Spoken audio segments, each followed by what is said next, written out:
Please be seated. Veuillez vous asseoir.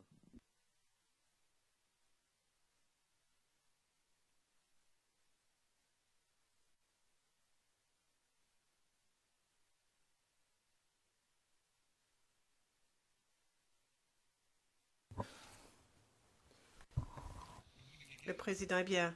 Bonjour à nouveau. Nous allons donner la parole à Maître Ndri pour qu'il pose ses questions aux témoins. Vous avez la parole.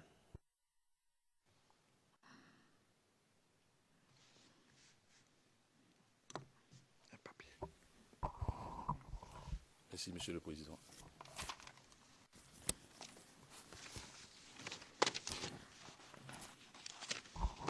Bonjour, Monsieur le témoin. Bonjour, maître.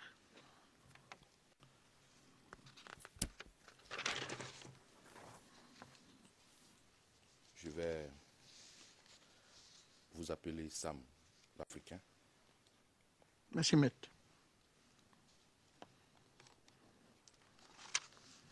Je vais m'adonner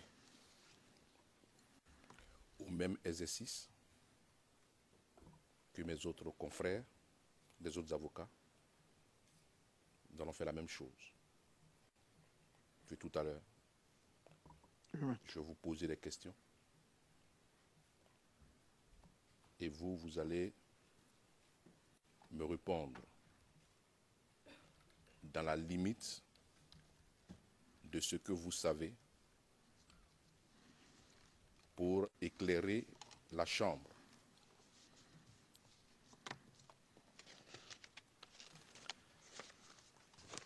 J'avais préparé beaucoup de questions, mais je pense que la Côte d'Ivoire doit vous manquer. Bien sûr. Alors j'ai décidé de revoir mes questions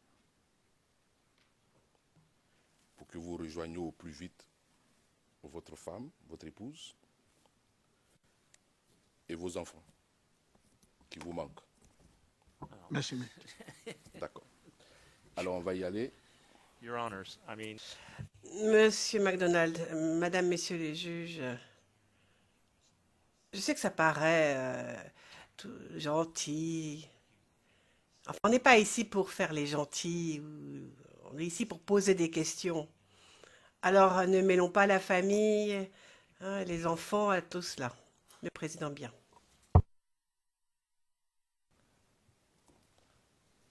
Alors, it's surely Well- nice. I don't know if it's innocuous. Le président, c'est très gentil. Je ne sais pas si c'est parfaitement innocent, mais allez-y.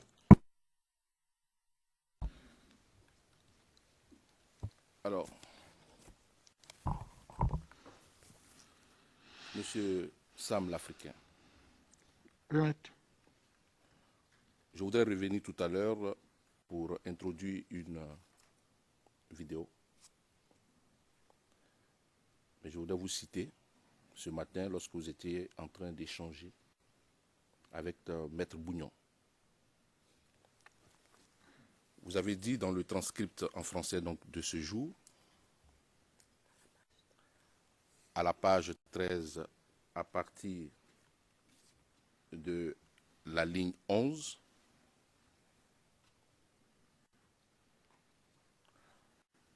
lorsque Maître Bougnon vous a posé cette question. Mais il n'a jamais été question que M. Blé-Goudé nous dise que nous lançons un mot d'ordre ou un truc pour chasser. Il parlait de la question des étrangers. Alors, je vais passer une vidéo.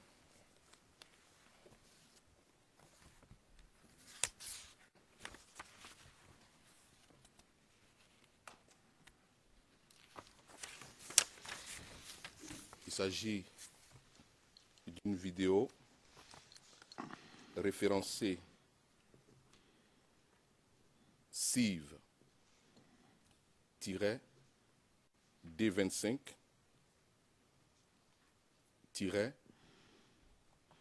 0005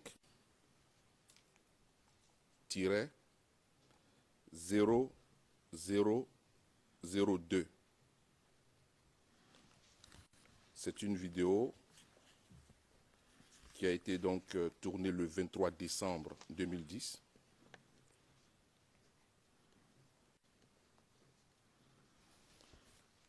Et je demande qu'on diffuse cette vidéo qui fait 1 minute 44 secondes, mais à partir de la seconde 0.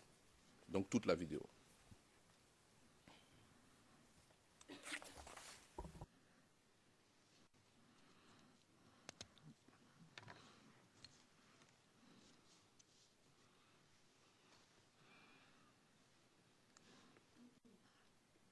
Je voudrais donc souhaiter de très belles fêtes de Noël à tous les jeunes Ivoiriens, à toute la jeunesse ivoirienne.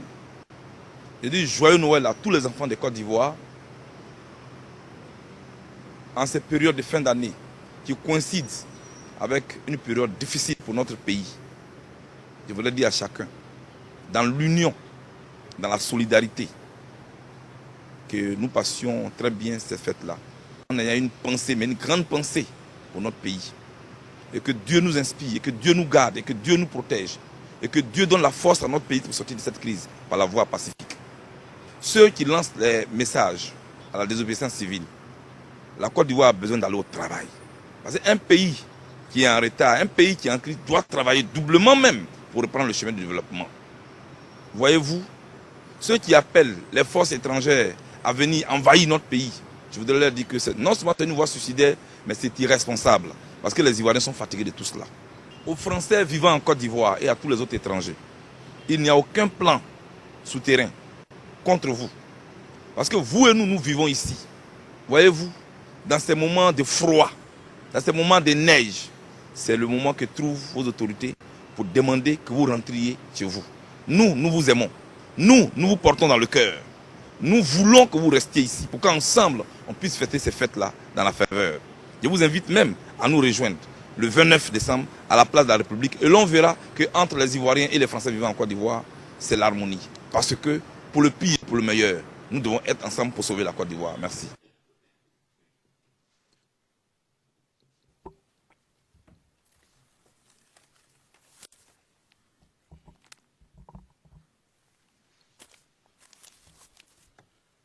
Monsieur Sam, est-ce Maître. que vous avez déjà vu cette vidéo? Oui, je l'ai déjà vu.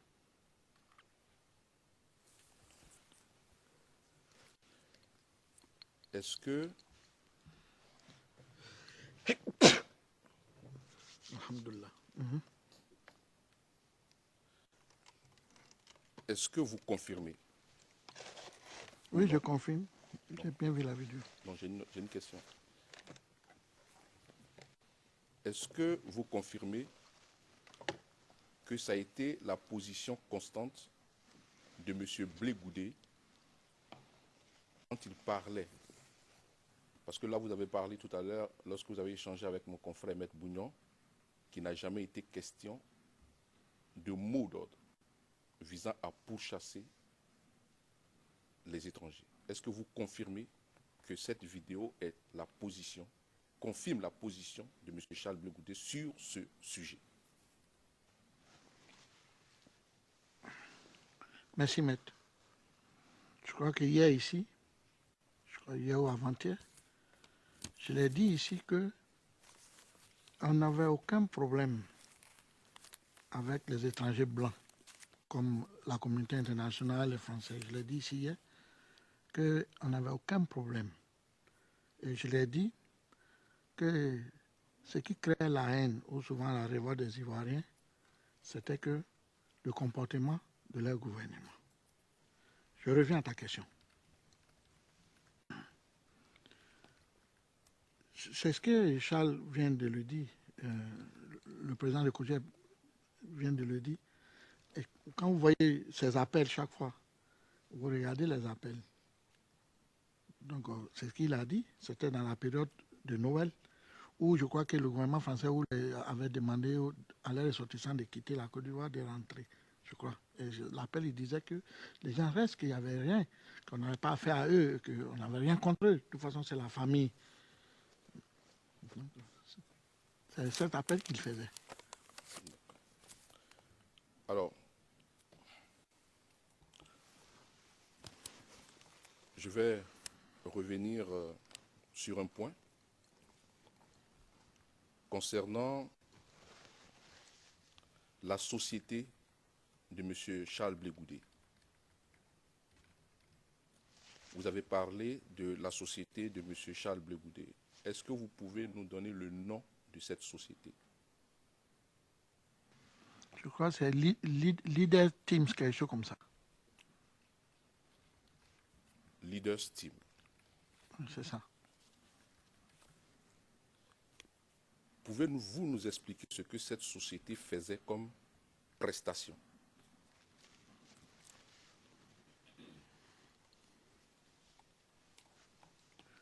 Oui. La société était dans la communication. C'était la communication, comme je vous ai dit moi-même. C'est eux qui suivaient toutes mes communications. C'est eux qui faisaient mes communications, c'est eux qui passaient mes films, mes publicités, partout. Et c'est cette prestation que cette société-là faisait, à ma connaissance, c'est ça. D'accord. Vous avez dit, concernant cette société toujours, qu'elle avait plusieurs contrats avec l'administration publique et aussi l'administration privée. Comme vous-même, vous venez de le dire, vous faisiez partie donc des privés qui avaient des contrats avec ces sociétés. Est-ce que vous confirmez? Oui, c'est ce qu'il a dit, puisque la question m'a été posée de savoir où Blé sortait l'argent pour faire ses meetings, ses campagnes. C'est la question qui m'a été posée. Et donc j'ai dit, à ma connaissance, je pense qu'il travaille, puisqu'il a une société qui faisait les prestations de services dans les sociétés privées de l'État, dans les sociétés privées personnelles. C'est ce qu'il a dit. Oui, c'est ce qu'il a dit. Je pense bien.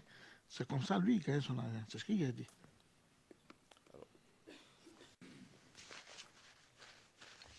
C'est important, merci. Alors, ne soyez pas agacés souvent quand on revient sur certaines questions, c'est pour juste clarifier. Mais il n'y a aucun problème. Non, ne croyez pas que ça me dérange. Non, si je ne peux pas répondre à une question, je vais le dire si que je ne réponds pas. Merci, Sam, l'Africain. Ouais. Alors, pour que ce soit clair pour tout le monde, la prestation que Leaders Team faisait pour la NACIP était donc payante. Oui, j'étais facturé et je payais. D'accord. Vous avez dit ici que vous financiez vous-même vos meetings à partir de ce que vous gagnez avec votre société. Oui, c'est ce qu'il a dit. Donc, M. Charles Blé Goudé, ayant aussi une société, l'on peut dire qu'il a les moyens, de par les revenus qu'il tire de cette société, de financer lui aussi ses meetings. Objection. Monsieur MacDonald, si le témoin est au courant de cela, est-ce qu'il sait combien d'argent gagne cette société? Enfin, on parle de ce que c'est le témoin. S'il sait directement les choses, tant mieux. Yes. Just please. Le président, posez votre question, demandez au témoin ce qu'il sait de la chose.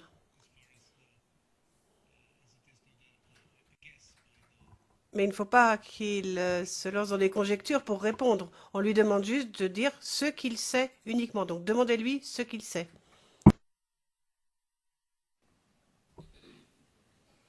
Merci, Monsieur le Président. Je pense que la réponse du témoin est assez claire sur la question. Déjà, c'est assez clair. Je vais avancer. Je voudrais qu'on revienne sur la RTI. Là aussi, pour que les choses soient très claires.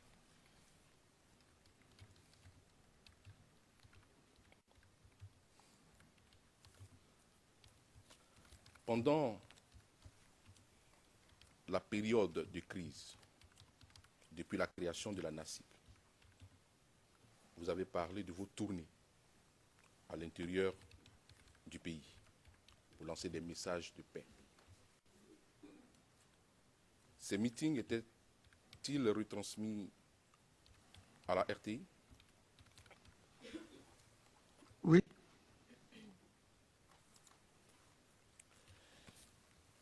C'était, comment on dit en anglais, en live, mais en français on dirait, est-ce que c'était en direct ou c'était... Non, j'ai fini. Est-ce que c'était des comptes rendus à partir des journaux télévisés ou c'était en direct?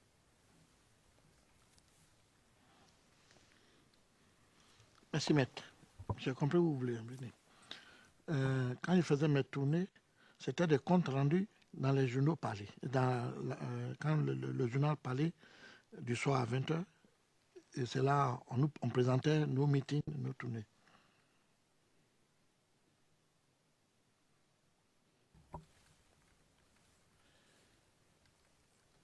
Lors des questions que le procureur vous posait, dans une de vos réponses, vous avez parlé des meetings de M. Charles Blegoudé qui étaient retransmis aussi à la RTI. Est-ce la même retransmission que la vôtre? Oui.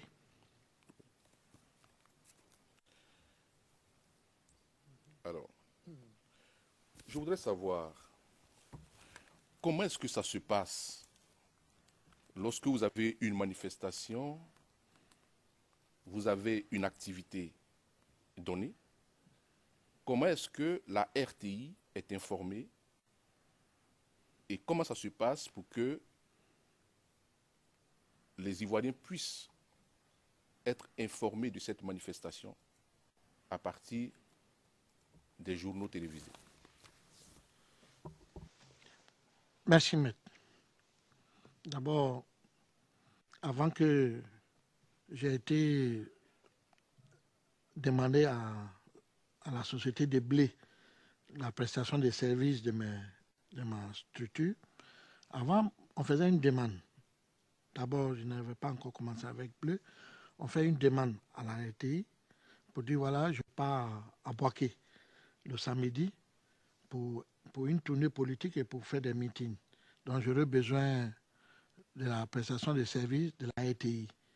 Ils donnent un journaliste, un caméraman et puis la logistique pour partir. Mais très, très souvent, la prestation n'était pas positive parce que très souvent, tu ne pouvais pas trouver des caméras ou des journalistes pour t'accompagner. Et donc, j'ai eu l'idée, l'intelligence d'aller vers la structure de blé, qui était dans le domaine de la communication, pour demander si sa structure pouvait suivre mes activités. Il n'y avait pas de problème. Il n'y avait aucun problème. Donc, c'est comme ça. Je vais et puis ils donnent des caméramans, des journalistes qui font les films tout, et qui viennent déposer, je crois, à la RTI, et puis ça passe. C'était comme ça s'est passé. Parce que j'ai demandé la prestation de blé parce que au niveau de la RTI, la prestation n'était pas régulière, n'était pas vraiment bien. Aujourd'hui, il n'y a pas de journaliste, demain, il n'y a pas de caméra. Et donc, il fallait trouver un institut privé qui faisait bien l'appréciation des services. Donc, c'est comme ça que je suis allé vers lui.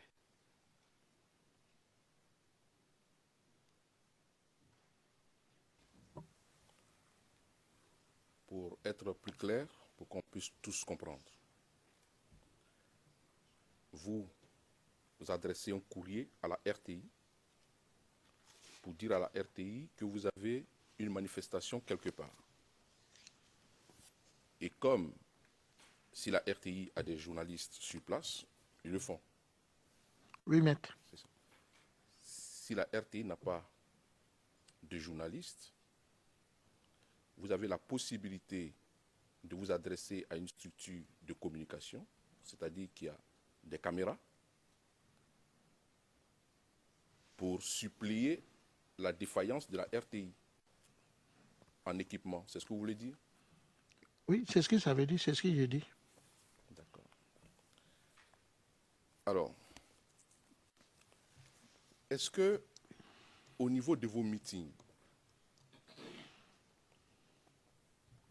vous aviez un journaliste au niveau de la RTI qui a couvert généralement vos manifestations? Avant la prestation de blé? Oui. Oui. Oui. Oui. Connaissez-vous, je veux approfondir cela, le procureur en a parlé, monsieur le journaliste Mambo Abbé. Quand je dis le connaissez-vous, ce n'est pas dans sa vie privée, mais dans sa vie professionnelle. Savez-vous s'il est fonctionnaire ou non de la RTI? Merci, maître. Je vais répéter, j'ai déjà répondu à la question, mais je vais la répéter encore ce que j'ai dit. J'ai dit qu'il était un journaliste, mais s'il était fonctionnaire à la RTI ou pas, ça je ne savais pas. Mais je sais que c'était un journaliste qui faisait des commentaires, voilà, des reportages. Voilà ce que j'ai dit. Merci, maître.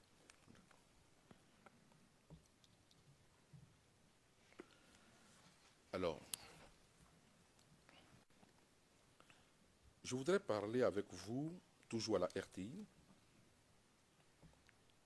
d'un organe bien connu. Si vous ne le connaissez pas, vous pouvez le dire. Le Conseil national de la communication audiovisuelle. Est-ce que vous connaissez cet organe? Oui, j'ai entendu parler de ça. Ouais. Nous tous, on entend parler de ça. Oui. Elle existe. D'accord.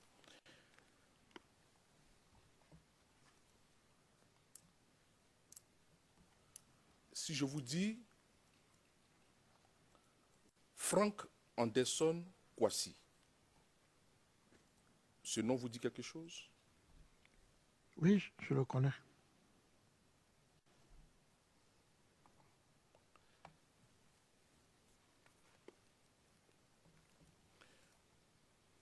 Pendant la période que notre pays a connue, je vais parler à partir peut-être de 2005, je situe.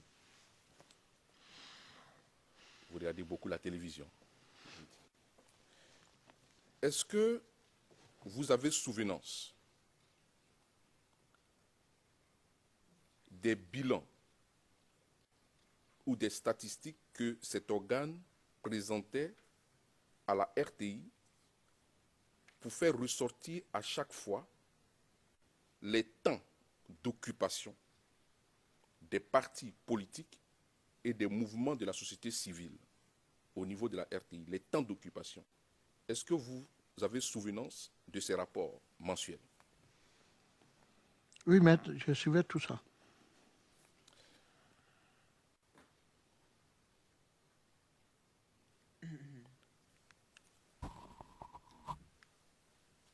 Si vous avez souvenance de cela, de mémoire,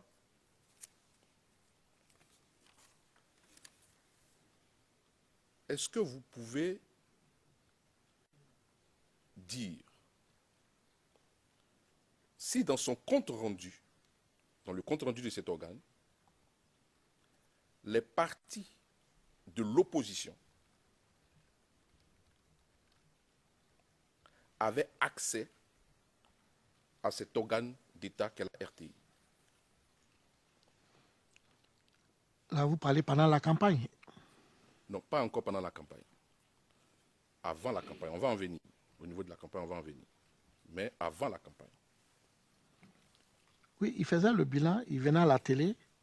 Je crois que vous devez avoir les films. Il faisait le bilan, le passage des différents partis politiques et de l'association, d'autres associations, des mouvements, associations civiles.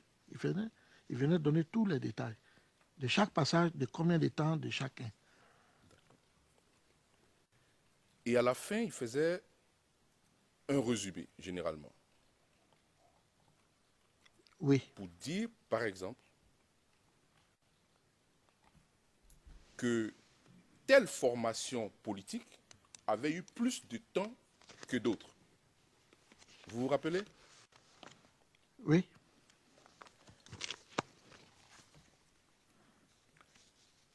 Autant que votre mémoire vous permette de répondre à ma prochaine question, quel était ce temps d'occupation entre l'opposition, les partis d'opposition, et le parti au pouvoir? Quel était le temps d'occupation lorsqu'on cumulait le temps d'occupation des formations de l'opposition et le temps d'occupation des partis au pouvoir?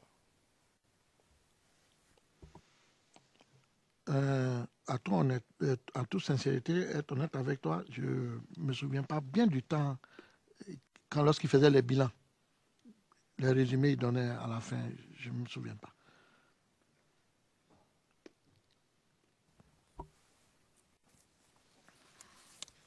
Mais vous confirmez cependant que les formations de l'opposition avaient accès à cet organe d'État? Oui, pendant la campagne, oui, c'était ouvert. D'accord. Nous allons revenir à un point, ne perdez pas le fil de vos idées, moi non plus. Lors de votre déposition avec le procureur, vous avez donné un exemple actuel du traitement dont vous avez été l'objet par la RTI. Je veux dire actuellement. Actuellement. Vous avez parlé d'une manifestation ou de plusieurs manifestations couvertes par les organes de la RTI, mais qui n'ont jamais été diffusées. Confirmez-vous cela? Oui, je confirme. Je confirme que moi, je les ai invités à plusieurs de mes conférences de presse. Ils sont venus même à des meetings. Ils sont venus, ils étaient là, mais ça n'a jamais été transmis à la population. Ça n'a jamais été transmis à la population. Ça n'a jamais été transmis à la population.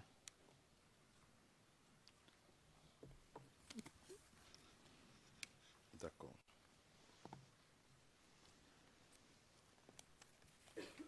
Je voudrais revenir maintenant à la période des élections, lorsqu'on a lancé la campagne. Est-ce que vous vous rappelez du traitement que la RTI réservait aux différents candidats? Il y en avait combien d'ailleurs au premier tour? Je crois qu'il y avait 12 ou 13, hein, si je me souviens bien. 12 ou 13. Oui. D'accord. Est-ce que vous vous rappelez du traitement que la RTI réservait à ces différents candidats aux élections présidentielles? Oui, maître, merci. Le traitement était souvent que il y avait l'organisation qui a été mise en place, que vous avez cité le nom, qui avait fait un programme de temps de chacun. C'est-à-dire le programme de temps de chacun, chaque candidat ou chaque parti, quand ou combien de temps ils avaient droit à passer à la télé. C'était organisé de cette façon-là. Je crois que tout le monde passait et avec le temps qui a été donné pour chacun. Mais le temps, combien l'autre avait ça, je ne sais pas. Mais il y avait une organisation qui a été mise en place pour permettre à toutes les parties de passer et tous les candidats de passer. Donc, en un mot, vous confirmez que tous les partis politiques, ou du moins les candidats engagés dans cette campagne, avaient un accès à cet organe d'État. Oui, je confirme ça. Y compris le RDR. Le RHDP, oui. C'était Non, pas l'RHDP. le RHDP, Mais- le RDR. Oui. D'accord.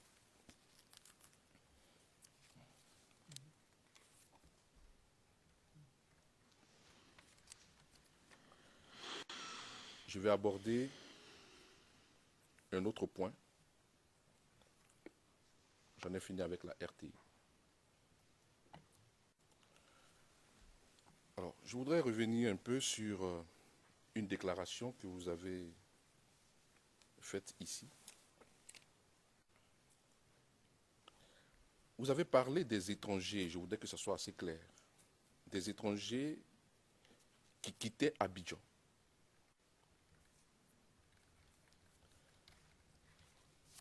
Et hier, lorsque vous étiez en train d'échanger avec mon confrère Alexandre Knops, vous avez parlé des membres de votre famille que vous êtes allés mettre à l'abri au village. Les membres de vos familles, ce sont des Ivoiriens. Oui. Alors, en ce moment-là, est-ce que si je dis par exemple qu'il n'y avait pas que les étrangers qui quittaient Abidjan, mais que c'est toute la population abidjanaise qui fuyait, est-ce que vous allez être d'accord avec moi? Merci, maître. Oui, mais c'est ce que j'ai dit ici. J'ai dit la population d'Abidjan fuyait, tout le monde fuyait, les étrangers, tout le monde. C'est ce que j'ai dit. Je suis d'accord. Je suis d'accord. D'accord. Ok.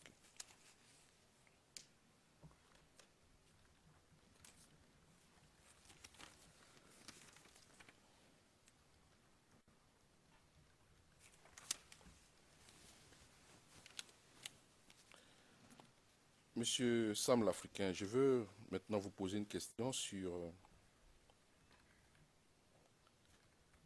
un fait que je trouve important pour permettre aux juges de comprendre ce qui s'est passé dans notre pays, ce qui s'est passé en Côte d'Ivoire.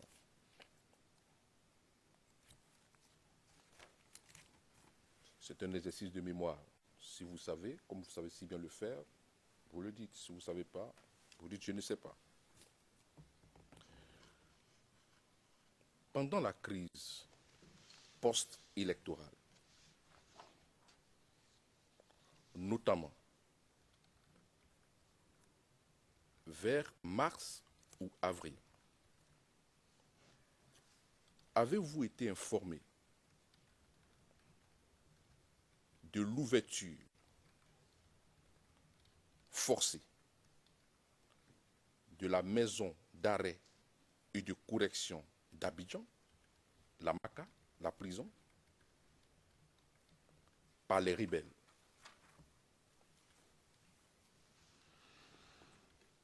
Oui, maître. On a été informés.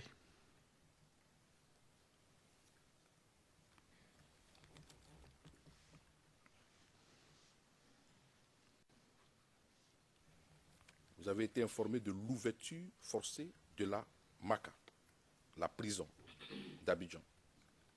Oui, maître. On a été informés. Ça a été attaqué et libéré tous les prisonniers. Informés. D'accord.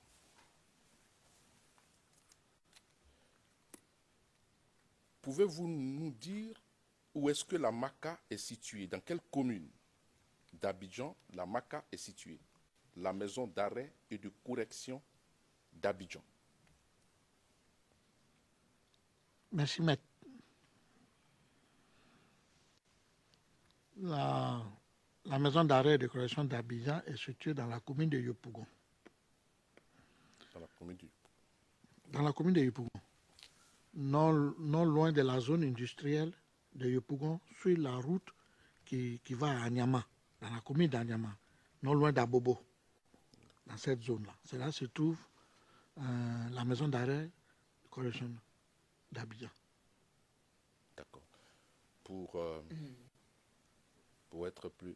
chez nous, on dira, quand vous prenez par exemple la voie principale, je parle à un Ivoirien, vous prenez le quatrième pont? Le troisième pont. Le troisième pont. Oui. On prend le troisième pont sur l'autoroute, on prend le troisième pont pour aller sur la voie de Azopé. D'accord. Est-ce que vous avez une carte?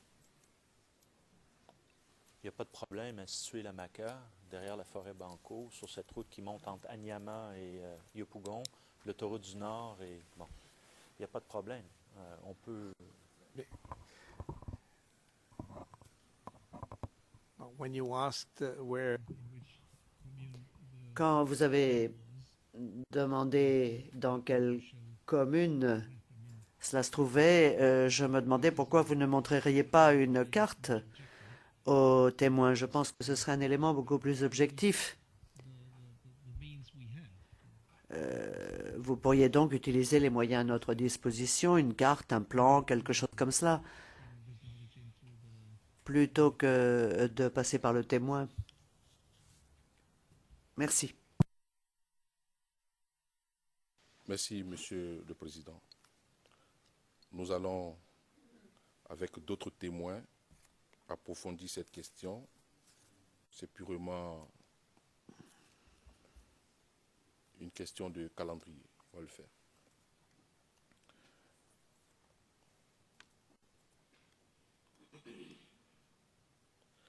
Alors, Monsieur le témoin, est-ce que vous situez l'ouverture forcée de cette prison vers la fin de la crise, c'est-à-dire entre mars et avril? Oui, je crois que ça s'est passé un peu vers fin mars. Je crois bien. D'accord.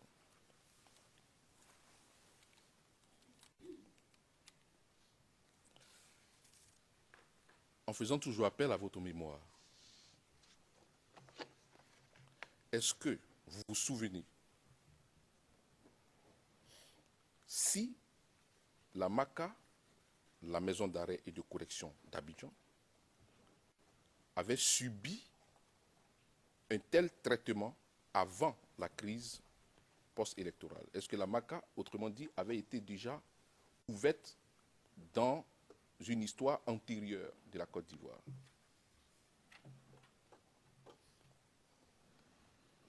Non, avant la crise? Oui. Non, je ne crois pas. Je crois pas. Vous n'avez pas... Donc, la maison d'arrêt a été forcément attaquée et libéré les prisonniers. Non, je ne crois pas.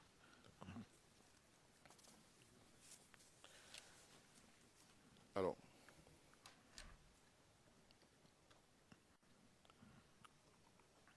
je voudrais, toujours on va le préciser après, dans notre rapport avec la Cour et l'accusation,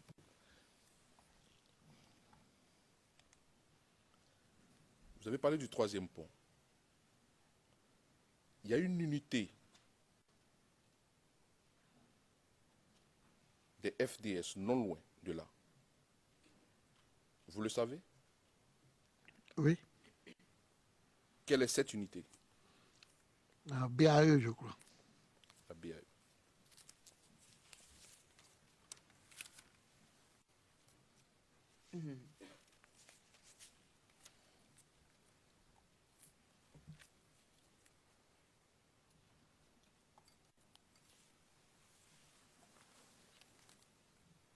Hier, nous vous avons présenté un reportage où il y avait juste un commissariat. Vous avez même situé ce commissariat. Juste, c'est une question précise que je vais vous poser. Une question précise.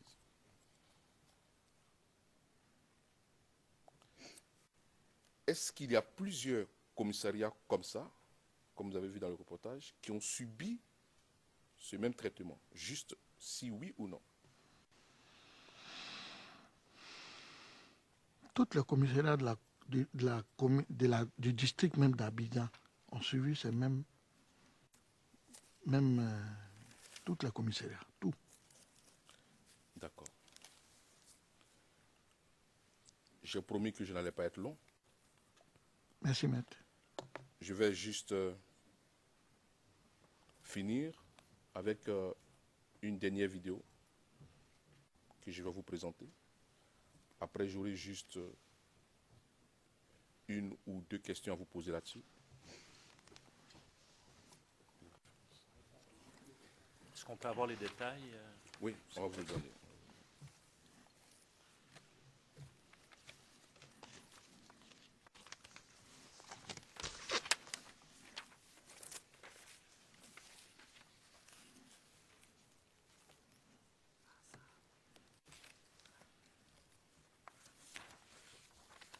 CIV-D25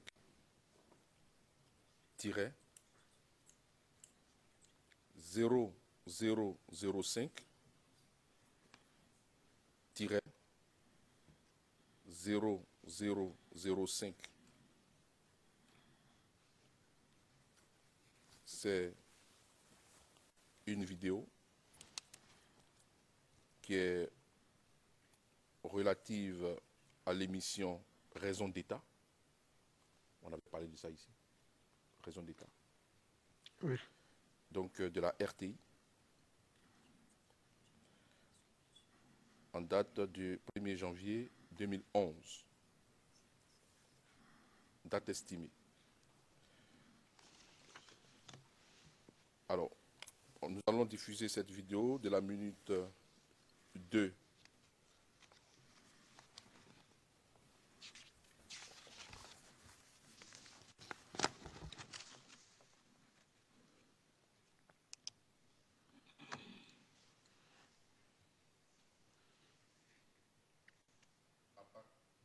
À partir de la 2e minute, 11e seconde, à la fin.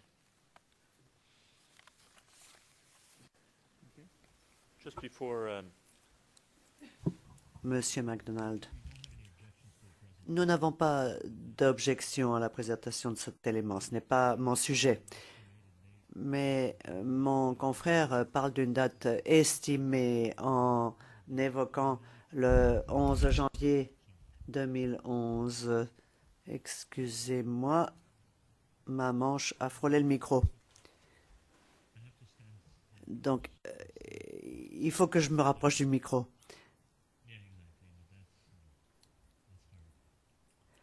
Ça m'est un peu difficile. Donc, c'est le système e-court, le prétoire électronique, qui inscrit les dates automatiquement. Donc, ce que je voudrais préciser, c'est que lorsque mon confrère parle de date estimée ou d'estimation de date, nous ne sommes pas tout à fait satisfaits. Le témoin pourrait sans doute nous donner une date plus exacte. Le président, est-ce que vous pourriez nous donner une date? En tout cas, avant de la préciser, on l'estime, ça c'est clair. Maître, vous pouvez poursuivre. Qui est-ce qui tient les manettes techniques? C'est la défense ou le greffe? Okay, thank you.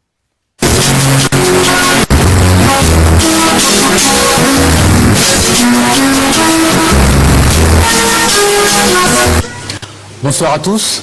C'est toujours un plaisir immense de recevoir un sachant, celui qui a vécu des faits, un témoin oculaire, un témoin qui était là quand ça s'est passé.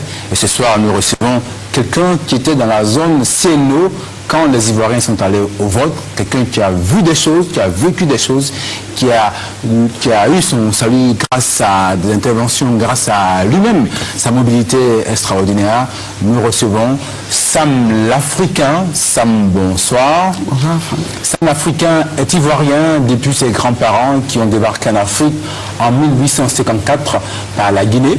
Et il est aujourd'hui en Côte d'Ivoire, d'où Sam l'Africain. Sam, tout le continent est à lui par sa connaissance. Et il a créé la nouvelle alliance de Côte d'Ivoire pour la patrie, le NACIP.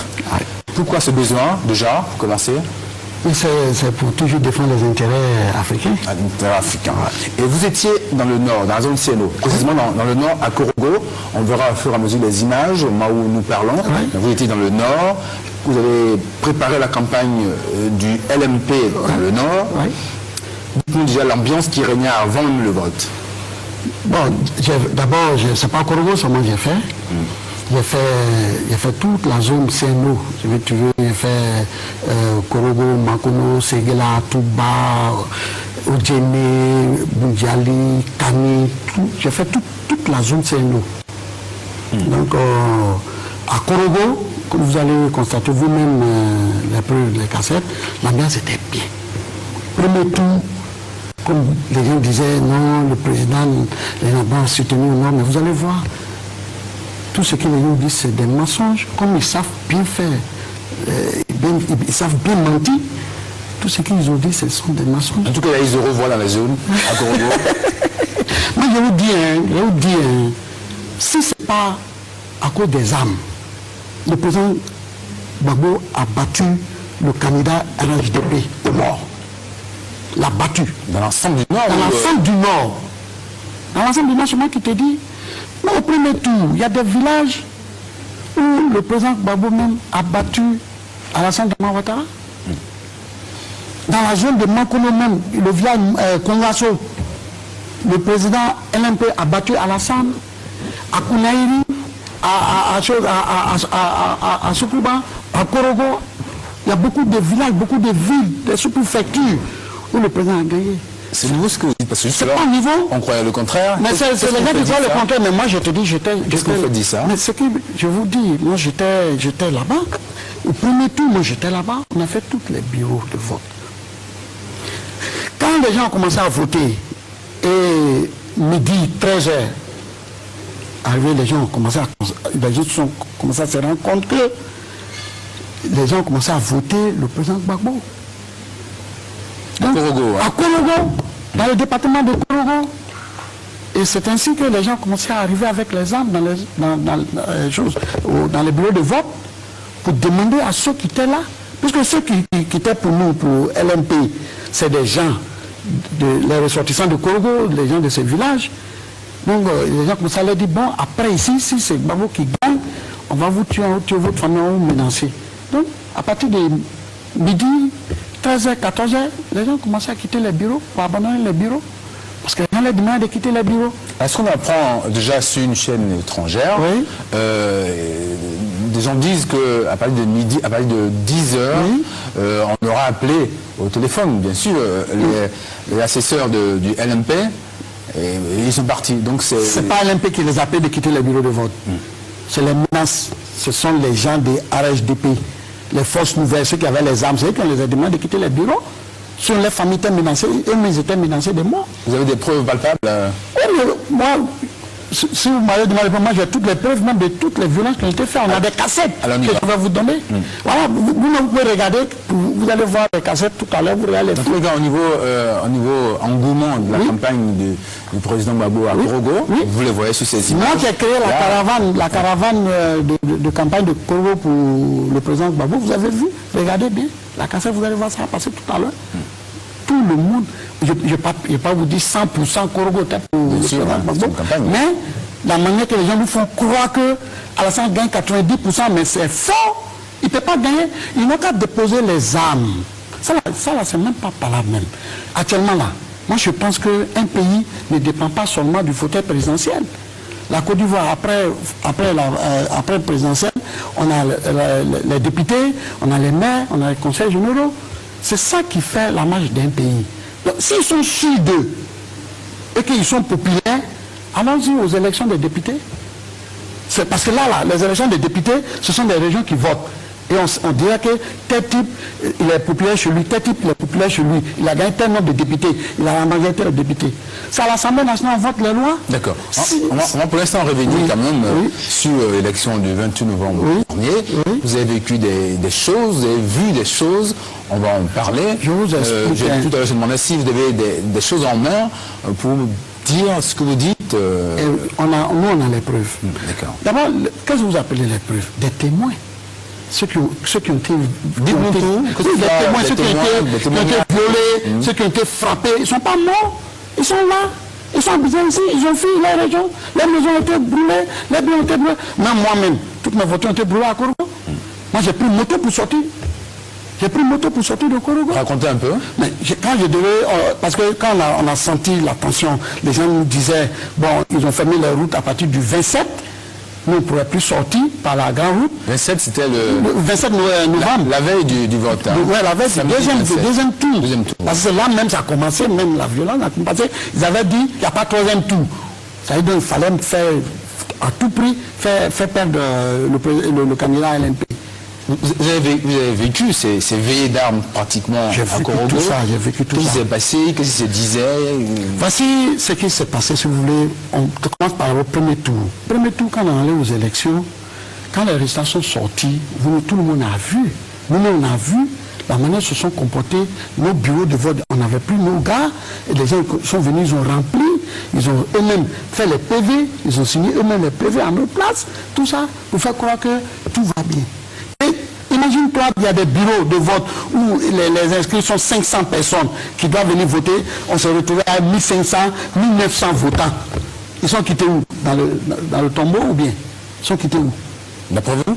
Mais ils sont des fraudes. Ils sont venus eux-mêmes. Ils sont assis là eux-mêmes. Ils ont commencé à remplir les feuilles de vote et puis ils remplissent les bureaux de vote eux-mêmes. Il n'y avait plus personne qui va venir les contrôler. Nos gars ont quitté les bureaux parce qu'ils sont menacés. Ils sont restés seuls. Ils ont fait ce qu'ils ont voulu. Mais c'est ça qui les a trompés. Ils n'ont pas été intelligents dans la tricherie. Quand tu veux tricher, il faut calculer pour pas qu'on t'attrape. Dans un bureau de vote, c'est 500 personnes qui est prévu pour voter. Et vous vous retrouvez avec 1800 ou 2000 personnes qui ont voté. Vous allez expliquer ça comment? Et la CI dans tout ça? Mais la CI, au premier tour, on a dit, bon, laissons passer, on a laissé passer tout ça. Mais voilà ce que nous on a fait au deuxième tour. Et c'est ce qui a envahi la violence. Nous, on a trouvé bon de prendre nos gars ici, pour aller au nom surveiller nos bureaux de vote.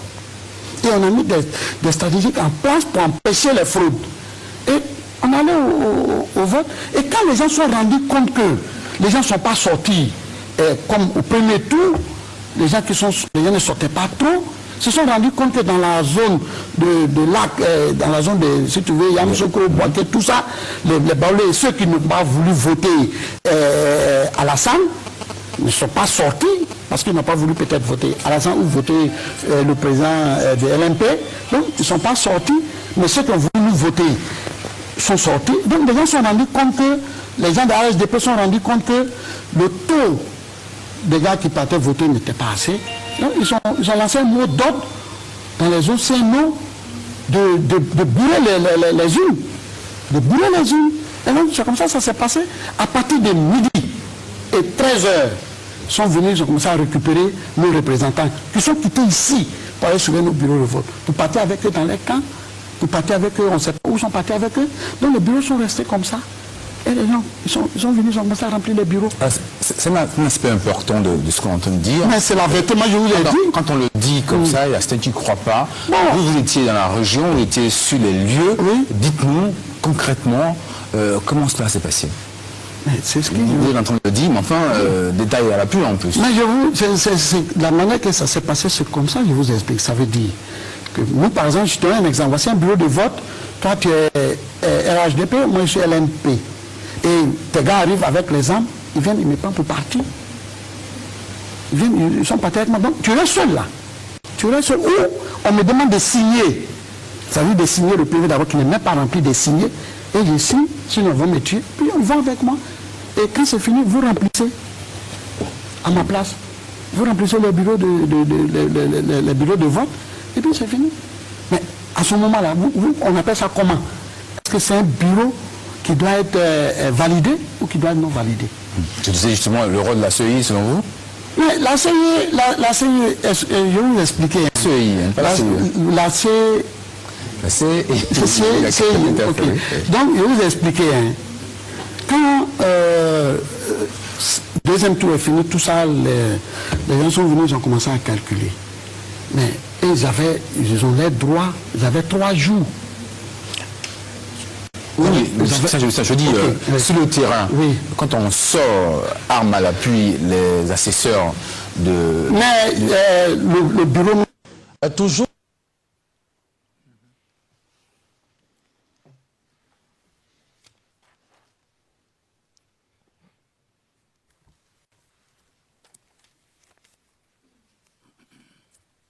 Monsieur le témoin, Oui, maître. je vois un visage plus jeune sur cette vidéo. Est-ce bien vous? Oui, c'est bien moi. Est-ce que vous pouvez nous dire quand est-ce que cette vidéo a eu lieu, cette émission? C'est un bon moment, je crois que c'est en janvier. Je ne sais pas la date. De quelle année? Après les élections. 2011, non? 2011. Janvier 2011. Vous confirmez ces propos tenus sur ce plateau? Oui, je l'ai déjà répondu ici aussi. C'est ça. J'avais promis que je n'allais pas être long. J'ai fini. Je voudrais simplement vous dire merci. Vous voulez dire quelque chose? Merci, maître. Avant que vous allez clore, il y avait une question qui m'a été posée, je crois, par maître. Il s'agissait de 95, les élections de 95. Hier, maître m'avait posé une question hier sur le boycott, mais 95, je ne savais pas, je n'avais pas bien su la question, mais j'ai essayé de réfléchir à sa question hier. Si je peux vous préciser, Je vous vais avez parlé, est-ce qu'il n'y a pas eu de barrage lors de ces élections? Voilà, c'était par rapport au boycott actif. Voilà, lui, c'est quand il n'avait pas bien expliqué ce qu'il a voulu savoir. Donc, j'étais perdu dans sa question-là. Maintenant, s'il veut bien ou la Chambre veut bien, je peux répondre. Non, ce n'est plus, okay. Plus d'accord. Nous voulons vous dire merci. L'équipe de défense de M. Charles Blé Goudé vous dit merci. Merci. Nous souhaitons bon retour dans ce pays que vous aimez tant, la Côte d'Ivoire. Merci, maître. Merci beaucoup. Monsieur le Président, nous avons fini. Thank you, maître. Le juge président, merci, maître Ndri. Il est 12h33. Je pense que nous allons faire la pause et reprendre cet après-midi. Le procureur, oui, juste une minute si vous le permettez. Nous serons prêts pour reprendre cet après-midi. Mais je voudrais signaler qu'hier soir, en fin de journée, maître Ndri est venu me voir et nous avons échangé sur la question de savoir de combien de temps je pensais avoir besoin et sur la possibilité d'en terminer la semaine prochaine. Nous lui avons donc communiqué une liste de documents sur lesquels nous allons nous fonder pour les questions supplémentaires, parce que dans le contre-interrogatoire, mon confrère a soulevé quelques questions. Nous communiquerons cette liste ultérieurement. Nous aurions souhaité commencer à partir de 15h et de 15h à 17h, et à ce moment-là, nous aurons achevé toutes nos questions. Pourquoi à 15h? Parce que dans un premier temps, nous avions escompté commencer la semaine prochaine. Par conséquent, nous avons dû nous réorganiser, c'est ce que nous sommes en train de faire maintenant, mais nous en aurons terminé à 17h. Par ailleurs, pour ce qui concerne le planning, si cela vous convient, j'aimerais parler de cela. Si la Chambre est d'accord, j'ai parlé avec le conseil du témoin, et cela n'aura pas de conséquences pour le témoin. Du point de vue logistique, Nous sommes en audience publique, donc je n'en dirai pas plus. Le juge président, je vous invite vivement à vous en tenir à ce qui a été dit concernant les questions supplémentaires. Le procureur, oui, tout à fait. Je m'en tiendrai aux questions qui ont été soulevées par mes confrères et de documents qui ont été présentés pour partie par mes confrères, qui n'ont jamais été abordés dans le cadre de l'interrogatoire principal, qui n'ont même pas été évoqués de près ou de loin, le président. Mais vous en aurez terminé à 17 h, c'est cela? Le procureur, oui, c'est ce que je souhaite, mais évidemment, tout dépendra des réponses du témoin et d'autres facteurs. Mais nous avons bel et bien l'intention d'achever à 17 h, ce qui serait encore plus tôt que prévu. Le président, de 15 h à 17 h, est-ce que cela convient à tout le monde? Maître Altit. Merci, Monsieur le Président. Juste un mot là-dessus. Nous sommes souples et sur le principe, nous n'avons pas d'objection. Nous comprenons qu'il faille se préparer, s'organiser.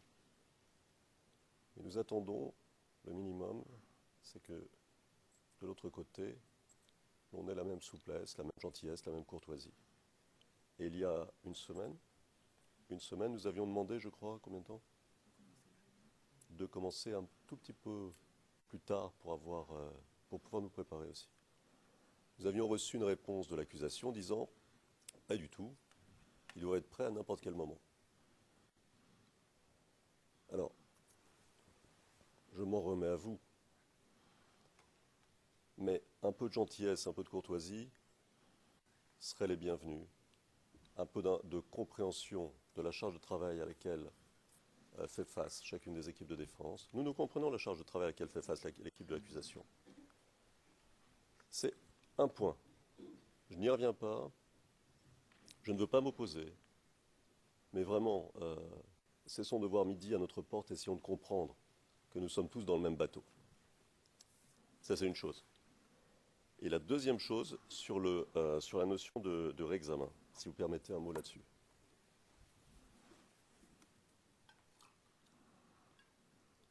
Oui, merci.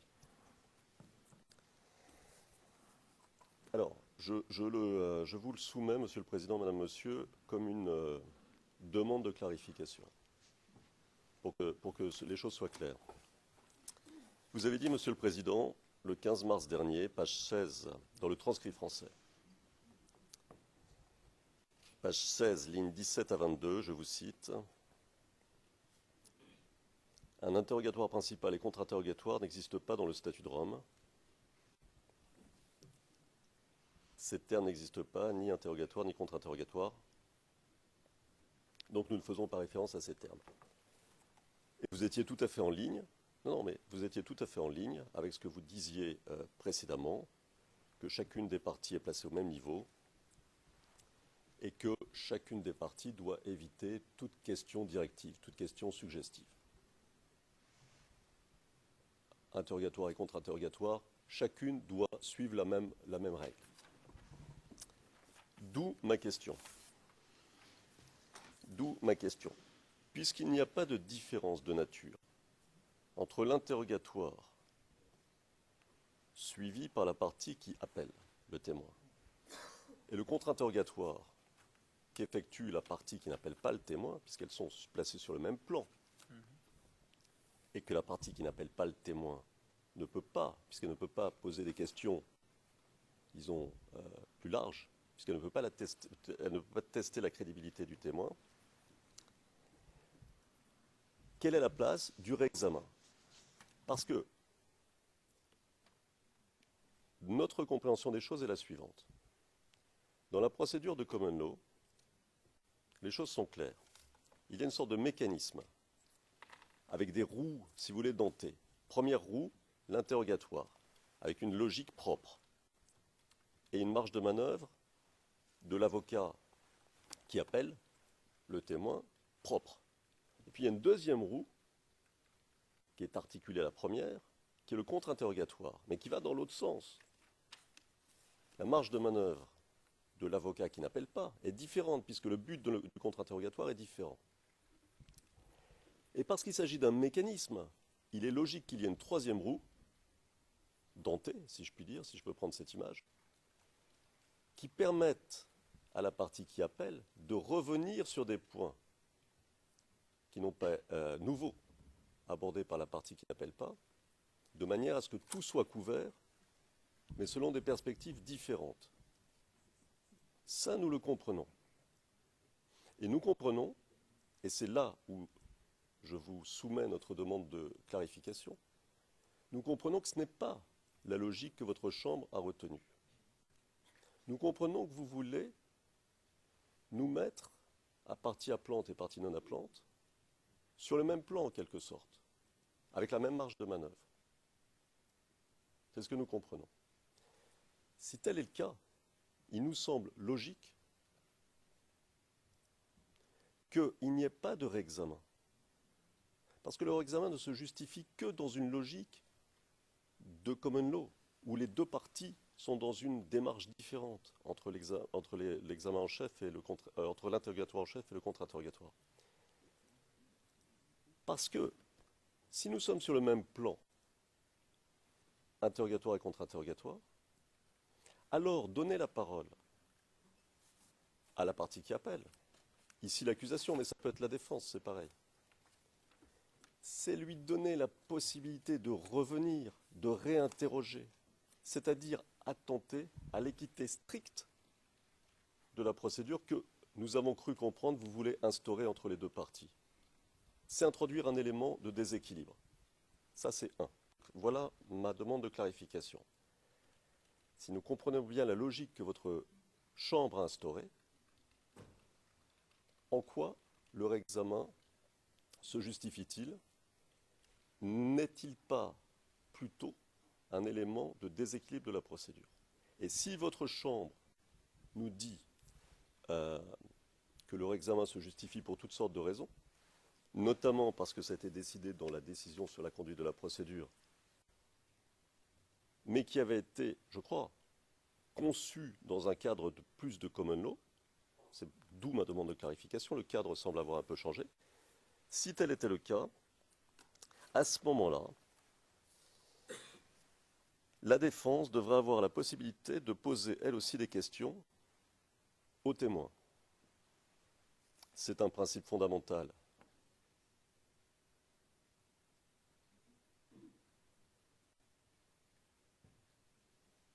C'est un principe fondamental que la défense ait le dernier mot. Et c'est ce qui est prévu dans la décision sur la conduite des débats, au paragraphe 38, je la cite rapidement. Dans des circonstances exceptionnelles, la partie appelante peut être autorisée à réexaminer le témoin. Le Président, nous le savons, nous le savons. Et alors, à ce moment-là, je me contente d'un mot. Les équipes de défense seront autorisées à poser des questions finales aux témoins, conformément à la règle 142D. Donc, à ce moment-là, nous vous demanderions la possibilité de poser des questions aux témoins. Et enfin, dernier point que je voulais aborder, sur la durée de la séance à venir, Monsieur le Président, encore une fois, je fais référence à ce qui avait été discuté entre nous et sur le fait que les durées des sessions ne pouvaient excéder 1h30 pour les raisons que nous avons déjà discutées. Voilà ce que je voulais dire rapidement.